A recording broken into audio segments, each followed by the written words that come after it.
me Violet, 26 years old. I work as a writer for a progressive online news site. My whole life is basically dedicated to fighting for what's right, calling out injustice wherever I see it. I have a pretty good life, I think. Got a boyfriend who gets it, or at least he nods in all the right places. Have a solid group of girlfriends who are just as passionate as I am. We meet up for brunch or drinks and talk for hours about the state of the world, the patriarchy, all of it. It feels like we're part of something important. My work feels important too. I write articles that get people talking, articles that challenge the status quo. I genuinely believe I'm on the right side of history. A few months back, during one of our editorial meetings over a video call, we were brainstorming new long-form projects. Everyone was pitching ideas about corporate greed, environmental issues, the usual stuff. Important. But I felt we needed something with more of a human element, something that felt immediate and dangerous. So I spoke up. I told my editor I wanted to do a deep dive into the manosphere. Specifically, I wanted to investigate a group I'd heard whispers about. Men going their own way, or MGTOW. I painted a picture for my team, described them as a shadowy network of rejected men, festering in their own bitterness online, explained how they blame women for all their problems and create an echo chamber of pure toxicity. I said it was a breeding ground for real-world resentment, and I wanted to expose it. My editor's eyes lit up. He loved it. He called it brave, cutting-edge journalism.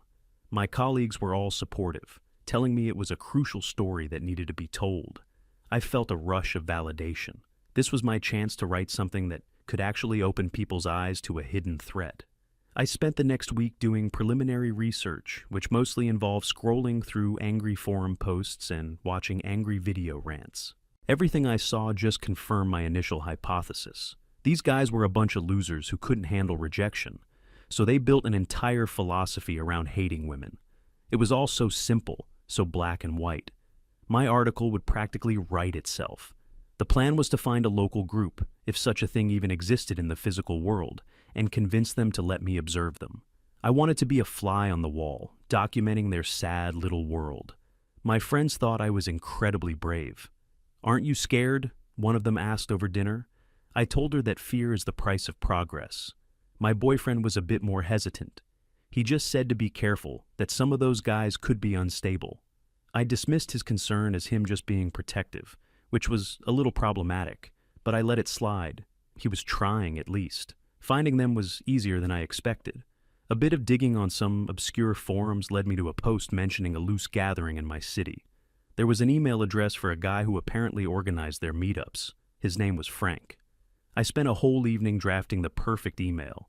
It had to be carefully worded. I presented myself as an independent journalist doing a cultural study on modern men's groups. I used neutral academic language, trying my best to sound like an unbiased observer. I hit send and braced myself for the response. I expected one of two things, either complete radio silence or a long, aggressive email full of paranoid accusations. What I got was neither. The next morning, a reply was sitting in my inbox. It was from Frank. The email was short, maybe 4 sentences long. It was polite, grammatically correct, and completely straightforward. He wrote that they weren't a formal group, just a few guys who shared some interests. He said they usually got together on weekends to work on their personal projects. He ended it with, "You're welcome to come by this Saturday if you'd like. We'll be at my workshop. I'll send you the address if you're interested." That was it. No questions about my agenda, no paranoia, no anger. It was so disarming that it actually made me more suspicious. This had to be a trap. They were trying to lull me into a false sense of security. They were smarter than I thought. I wrote back, saying I'd be there, and he sent the address to a light industrial area on the edge of town. Perfect. A secluded location where no one would hear me scream. I was only half joking when I thought that. I told my boyfriend about it that night.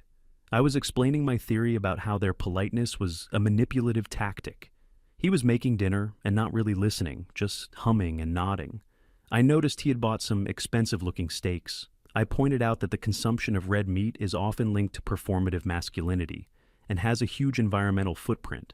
I didn't say it in an accusatory way, more of an educational one. He just stopped, looked at the steaks, then at me. He didn't say anything. He just quietly put them back in the fridge and took out some frozen veggie burgers instead. The rest of the evening was quiet. I felt a little guilty, but also a little proud. I was holding him accountable. That's what a good partner does. Saturday came. I made sure my phone was fully charged, my location sharing was on with my best friend, and I had a can of pepper spray in my purse. The address led me to a row of identical-looking garage units. It was a place for small businesses, mechanics, carpenters, that sort of thing. I found the unit with the right number. The big roll-up door was open. I parked my car and walked towards it, my heart beating a little faster. I peered inside. It wasn't some dark, dingy man cave. It was a bright, clean, and incredibly organized workshop. Tools were hung neatly on a pegboard wall. There was a large workbench in the center, and in the middle of the space was a partially disassembled vintage motorcycle on a lift. A man was leaning over it, carefully cleaning apart with a rag. He was older, maybe late 40s, with graying hair and a calm, focused expression. This had to be Frank. On a stool in the corner, another man, probably around 30, was hunched over a circuit board, a soldering iron in his hand. This was Ryan, and at a small desk against the far wall, a younger guy, early 20s, was sitting with a thick textbook and a laptop. Matthew.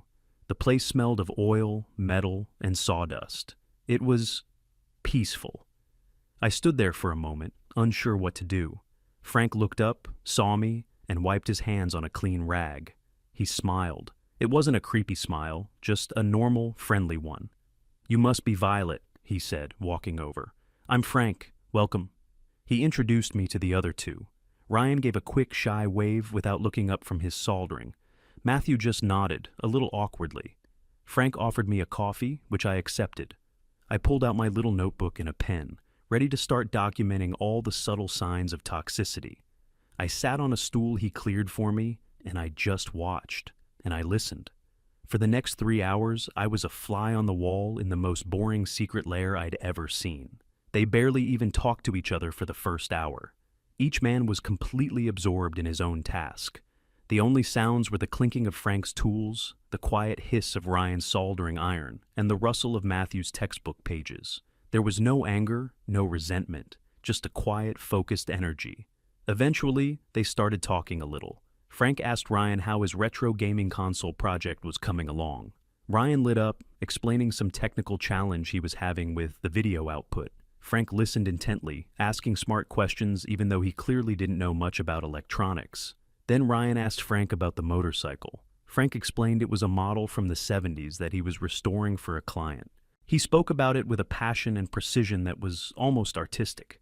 They talked about Matthew's upcoming exams. He was studying mechanical engineering. Frank and Ryan both offered him advice, not on his life, but on a specific fluid dynamics problem he was stuck on. Not once did they mention women. Not once did they complain about dating or society or anything I was expecting. Their conversation was entirely about building things, fixing things, and learning things. I tried to steer the conversation. I asked Frank, "So, is this what you guys usually do? Just hang out and work on hobbies?" He looked at me, seeming a little confused by the question. "Pretty much," he said. "It's relaxing, cheaper than therapy, and at the end of it, you've got a working motorcycle." He chuckled. I tried to probe deeper. "So, what's the philosophy behind going your own way?" I asked, trying to sound casual. Ryan spoke up for the first time, his eyes still fixed on his circuit board. He said it wasn't really a philosophy. It was more of an observation. He explained that he'd spent years and a lot of money on dating apps and bars, trying to find a connection, and it just left him feeling stressed and broke. He decided his time, money, and energy were better spent on things that gave him a sense of accomplishment and joy, like building his own video game console. Matthew chimed in, saying it was the same for him. He said that navigating the modern dating scene felt like a full-time job with a high chance of failure, and he'd rather focus on getting his degree and starting his career. It was all so reasonable. Their explanations were devoid of the hatred I'd read online. They weren't angry. They sounded relieved. I kept waiting for the mask to slip. I thought, maybe when they get more comfortable with me, they'll start revealing their true colors. But it never happened. I left that afternoon feeling completely bewildered. My head was spinning.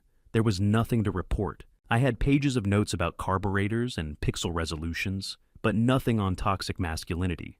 My grand expose was turning into a boring feature story about a men's hobby club. I got home, and my boyfriend was on the couch watching TV. I immediately launched into a rant about my confusing day. "They're putting on an act, I'm sure of it," I told him. "It's all performative. They're trying to project this image of being peaceful and productive, but it's a front for their deep-seated resentment." I went on, psychoanalyzing every little thing I'd seen. Frank's focus on restoring old machines, a pathetic attempt to reclaim a bygone era of male dominance, Ryan's video game project, a retreat into a digital fantasy world where he has control, Matthew's dedication to his studies, a clear sign of emotional immaturity and an inability to form human connections. I had it all figured out. I just needed proof. My boyfriend was quiet the whole time I was talking. He just sat there, staring at the blank TV screen. When I finally ran out of steam, he turned to me. His face looked tired, older than I'd ever seen it. "Violet," he said, his voice flat, "do you ever just stop?" I didn't understand. "Stop what? Stop fighting for what's right?" "No," he said, shaking his head slowly. "Stop analyzing everything. Stop turning everything into a battle. Stop looking for the worst in people." I was stunned. "I'm not looking for the worst. I'm looking for the truth." "Are you?" he asked. "Or are you just looking for confirmation of what you already believe?" I felt a surge of anger. He was gaslighting me, using my own passion against me. "How can you say that?" I said, my voice rising. "After everything we've talked about, I thought you were on my side." "This isn't about sides," he said, standing up. "This is about my life, our life, and I can't live like this anymore. I feel like I'm constantly being graded. Like every word I say, every choice I make, is being judged against some ideological checklist. I bought steaks because I like steaks, not because I'm trying to perform masculinity." He walked into the bedroom. I heard him opening drawers. I followed him, my mind racing. "What are you doing?" I asked, even though I already knew. "I'm leaving, Violet," he said, not looking at me. He was pulling clothes out of the closet and stuffing them into a gym bag. "You're leaving? Just like that? Because of a conversation about steaks?" "It's not about the steaks," he said, finally turning to face me.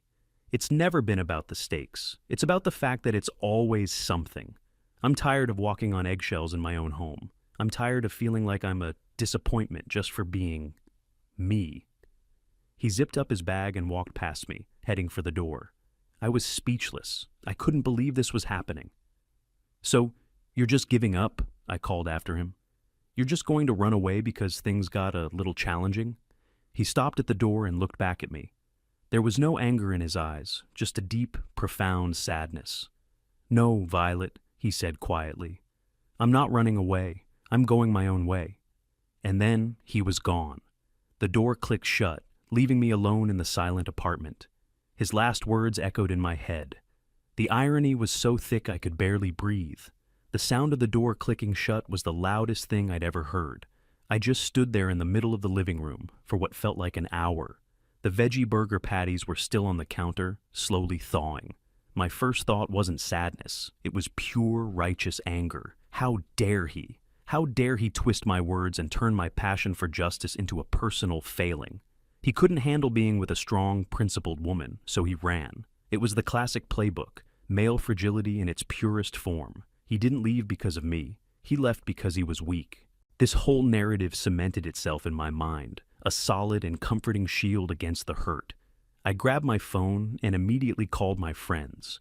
I put them on a group call and told them everything, framing it exactly as I saw it. My politically unaware boyfriend had finally buckled under the pressure of being in an enlightened relationship. They reacted perfectly. There were gasps of outrage. They called him a coward. They said he was gaslighting me.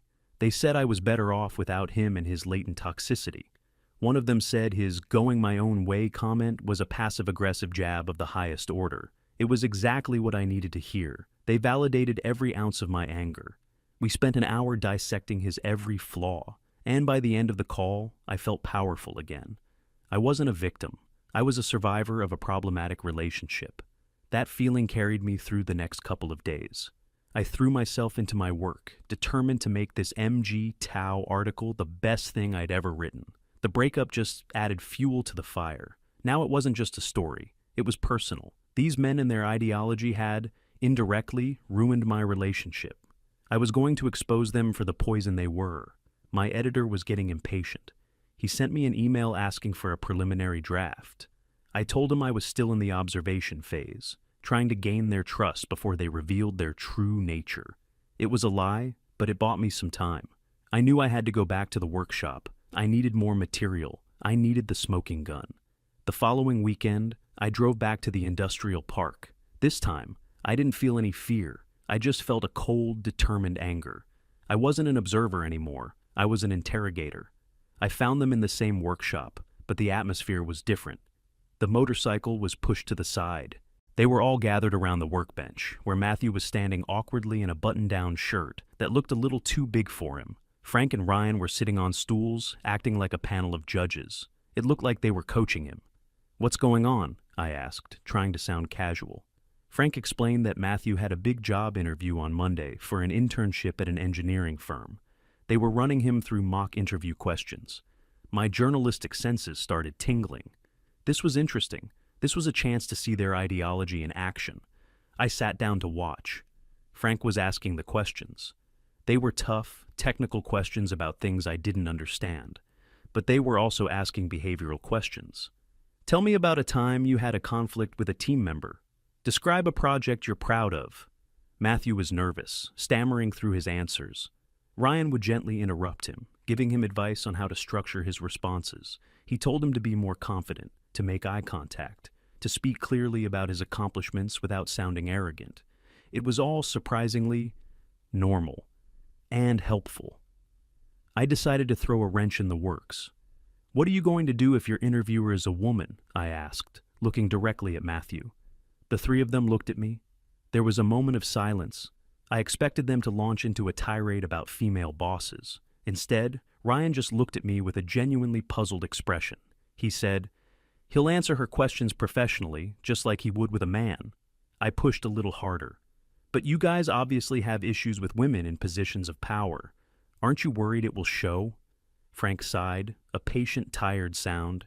He looked at me and said that this had nothing to do with any of that. He explained that they were helping Matthew get a job so he could build a good life for himself. The gender of his future boss was completely irrelevant to the task at hand. He said, "We're not preparing him for a culture war, Violet. We're preparing him for a job interview." The directness of his answer shut me down. They went back to their mock interview, and I just sat there, feeling a little foolish. They spent another hour with Matthew, building his confidence, refining his answers. There was a genuine sense of camaraderie, of mentorship. They wanted him to succeed. After they were done, we were all just sitting around, and it was quiet for a bit. I decided to try a different angle. I looked at Frank. "Why did you start all this?" I asked. "The workshop, these meetups, what was the trigger?" I was expecting a story about a horrible woman who wronged him. He was quiet for a moment, looking at the half-finished motorcycle. He told me it wasn't really a single trigger. It was a slow process. He said he used to be married, owned a successful construction business that he built from the ground up, had a nice house in the suburbs. Then he got divorced. He spoke about it in a way I'd never heard a man talk about divorce before. I was used to hearing either angry rants or stoic silence.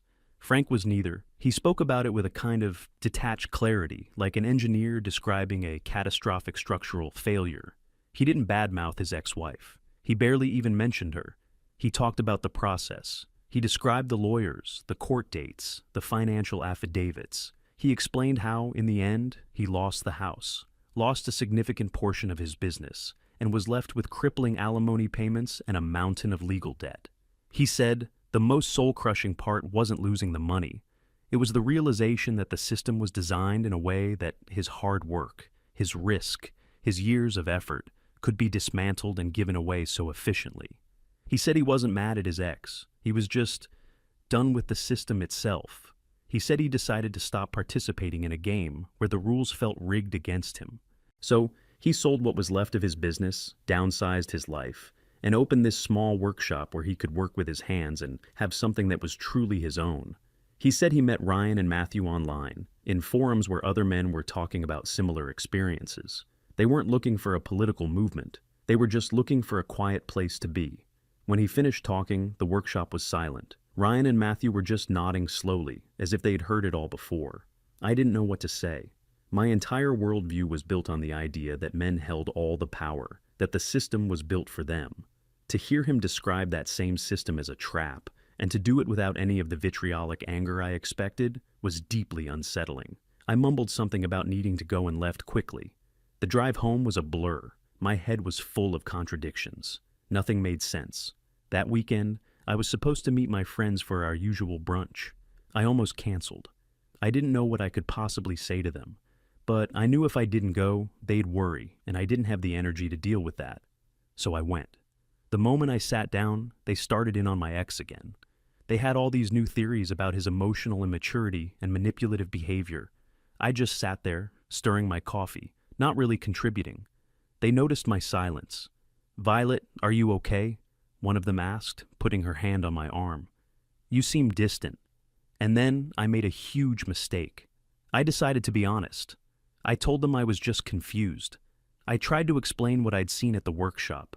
I told them about the mock interview, about how they were genuinely trying to help the younger guys succeed.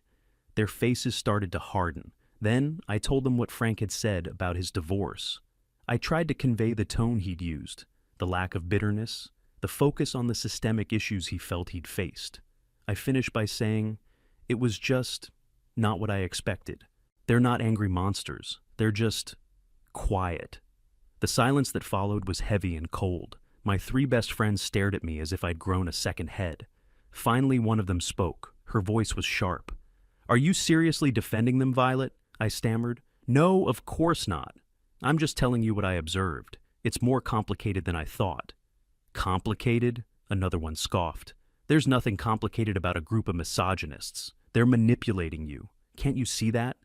The third one, the one I'd always been closest to, looked at me with an expression of deep disappointment. "I can't believe I'm hearing this from you," she said. "You're starting to sound like them.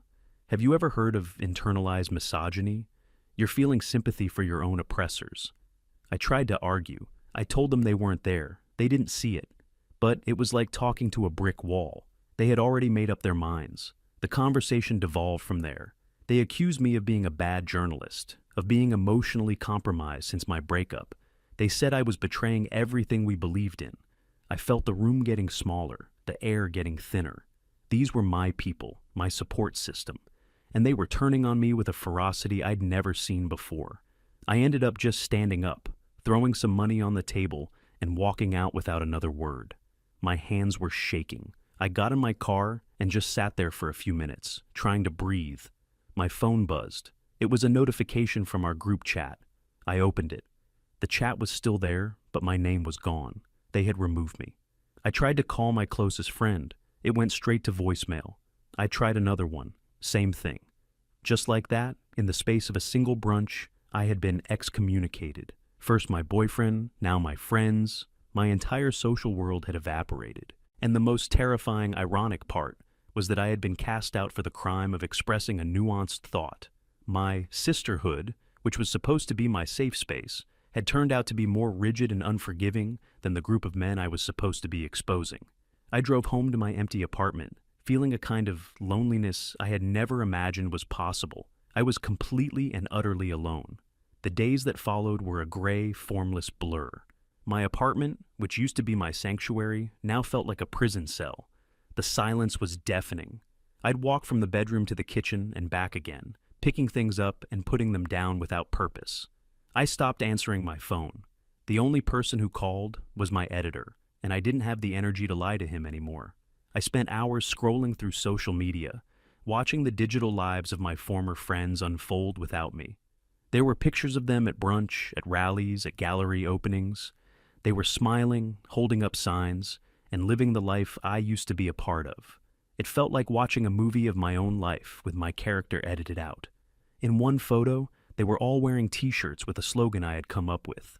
It was a surreal, gut-wrenching feeling. My sense of identity was completely shattered. I was Violet, the feminist journalist, the social justice warrior. But without my boyfriend to validate me, my friends to agree with me, and my article to prove my worth, who was I? I was just a person in an empty room. The anger I had felt after the breakup was gone. The confusion I'd felt after visiting the workshop was gone. All that was left was a hollow, aching emptiness. My ideology, the very framework I had used to understand the world, had collapsed. It had promised me community, but it had left me isolated. It had promised me clarity, but it had left me confused. It had promised me strength, but I had never felt weaker. I thought about Frank, Ryan, and Matthew. My mission to expose them seemed like a joke from a different lifetime. I had entered their world with so much certainty, so much condescending pity. I was going to show them how sad and empty their lives were, devoid of female companionship. But their lives weren't empty. They were full. They were full of projects, purpose, and quiet camaraderie. My life was the one that was empty. I was the one who was lonely. I was the one who had been abandoned by my community for failing a purity test. The irony was suffocating. About a week after the brunch incident, I got an email from my editor. It was short and to the point. He said my deadline had passed, I wasn't responding to his calls, and the MGTOW article was officially killed. He also said that due to my unprofessionalism, my contract with the site was being terminated. I was fired. I read the email 3 times, but I felt nothing. It was like watching a building collapse in a city that had already been leveled. It just didn't matter anymore. I closed my laptop and just stared out the window for a long time. I realized I hadn't been outside in days. On a strange impulse, I grabbed my car keys. I didn't have a destination in mind. I just started driving. My car seemed to know where to go. I found myself back in the light industrial park, parked across the street from Frank's workshop. It was a Saturday afternoon. The big roll-up door was open. I didn't get out of the car. I just sat there, watching. It was like looking into a diorama of a life I didn't understand. The scene was almost identical to my first visit, but I was seeing it with new eyes. Frank was working on the motorcycle. It was nearly finished now. The chrome parts gleamed under the fluorescent lights. He was meticulously polishing the gas tank with a soft cloth. His movements were slow, deliberate, and full of care. Matthew was there, but he wasn't studying. He was standing next to an old beat-up car, and Frank was leaning over the open hood with him, pointing at something inside the engine. Matthew was listening intently, nodding. It looked like Frank was teaching him how to do a simple repair. And in the corner, Ryan was sitting on his stool, not soldering, but playing something. On the small table in front of him was a clunky homemade-looking console hooked up to a small monitor. He was holding a retro-style controller, his thumbs moving quickly. On the screen, a little pixelated character was jumping across platforms. He had finished his project. After a few minutes, he put the controller down and looked over at Frank and Matthew. He said something I couldn't hear. Frank and Matthew laughed and walked over. Ryan handed the controller to Matthew. Matthew, the serious engineering student, started to play the game. He was clumsy at first, but then he got the hang of it. A huge, goofy grin spread across his face. Frank stood behind them, watching, with a small, content smile on his face. They weren't fighting the system. They weren't drafting manifestos. They weren't complaining about women. They were just being. They were building things. They were learning things. They were sharing things. They had created their own small, quiet world. A world that operated on a simple set of principles: competence, mutual respect, and a shared desire for peace. A world that didn't require constant conflict to exist. And I knew, with a certainty that chilled me to the bone, that they were perfectly happy. They weren't coping. They were thriving. They hadn't lost anything. They had walked away from a game they didn't want to play, and in doing so, they had won. They had won their time, their energy, their money, and their peace of mind. I was the one who had lost. I had played the game with all my heart. I had followed all the rules. I had fought all the prescribed battles, championed all the right causes, and surrounded myself with all the right people. And in the end, I had lost everything. I lost my relationship because my ideology was more important than my partner's happiness. I lost my friends because my observations didn't conform to their narrative. I lost my job because my truth turned out to be a fiction. I sat there in my car, watching these 3 men share a moment of simple, uncomplicated joy. And for the first time, I didn't feel anger or confusion. I just felt a profound sense of clarity. I had thought I was the one with the enlightened worldview, looking down on these poor, misguided men from my moral high ground. The whole time, I had it completely backwards. I was the one living in a dark, narrow echo chamber.